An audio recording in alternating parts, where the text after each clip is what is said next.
डोईवर तुळशी वृंदावन, खांद्यावर भगव्या पताका, गळ्यात अडकवलेले टाळ आणि माऊली माऊलीच्या गजरासह टाळ मृदंगाच्या गजरात अभंग गात विद्यामंदिर कावणे शाळेच्या विद्यार्थ्यांनी गावामधून प्रभात फेरी काढली.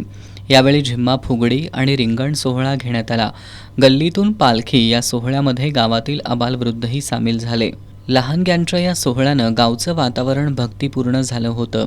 गावात चैतन्यदायी वातावरण निर्माण झाल्यामुळं गावातील प्रतिष्ठित नागरिकांनीही या सोहळ्यात सहभाग घेतला. सुरुवातीला लहानग्यांनी सुरू केलेल्या या सोहळ्यात हळूहळू गावच्या सरपंच शुभांगी पाटील, उपसरपंच गीता पाटील, बिद्री साखर कारखान्याचे संचालक SB पाटील, MP पाटील, शाळा समितीचे अध्यक्ष सागर पाटील, मुख्याध्यापक बबन चौगले, दत्तात्रय सुतार, शिवाजी सूर्यवंशी, जयमाला पाटील, सचिन पावसकर, संग्राम हिंगे यांच्यासह गावातील आबालवृद्धांनी सहभाग घेतला.